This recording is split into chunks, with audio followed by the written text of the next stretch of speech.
কি বস, ভালো তো। আজ কথা বলবো এক শ্রাদ্ধ বাড়ির ব্লগারকে নিয়ে। চলো বেশি বকবো না ভাট, ভিডিওটা শুরু করা যাক।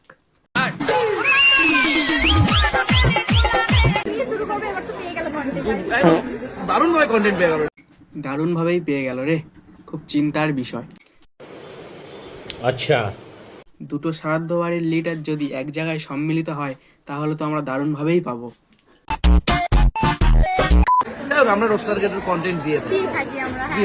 যাই হোক, রোস্টারদের কন্টেন্ট দিতে দিতে 140 টাকা দিতেই ভুলে যাও। কথাবার্তা ঠিক চেঞ্জ করো, নাহলে তোমাকে মাছ বসতে দেবো না কিন্তু। বসতে দেবে না তাতেই কি হয়েছে, কাকা না হয় দাঁড়িয়েই মাছ বিক্রি করবে। কারণ ন্যায্য পাওনা যদি কেউ চায় তাকে আবার উল্টে ধমক দেওয়া হয়। এ কি জামানা রে ভাই। ও, এগুলো তো আবার রোস্টারদের কন্টেন্ট। এগুলো হয় বলেই আমরা খেয়ে পড়ে বেঁচে আছি, না হলে ছেঁড়া জামা প্যান্ট পরে তো রাস্তায় বসে থাকতাম।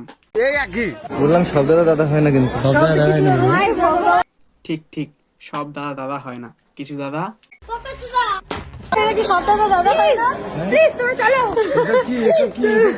দেখেছো কাণ্ড, 36 বার বিয়ে করা মালটাও ওখানে পৌঁছে গেছে। এরা নাকি আবার দাদা ভাইয়ের সম্পর্ক চেনাচ্ছে।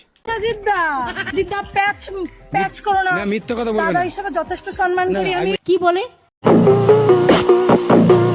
তোদের ভাই, আরে তুইও তো তাই, তুই তো আমাদের থেকে বেশি। কি বেশি? এর থেকে বেশি রোস্টারদের কন্টেন্ট দিস। কেউ কারোর থেকে কম বা বেশি কিছুই যায় না। তোমরা তো সবকটাই অপরিহার্য, অবিশ্বাস্য অপদার্থ। আমরা ক্রিয়েট করব, ওরা আমাদেরকে নিয়ে ক্রিয়েট করবে। তাহলে দাদা, ওই 140 টাকাটা কি ইচ্ছা করে বাকি রেখেছিলে নতুন কিছু ক্রিয়েট করবে বলে?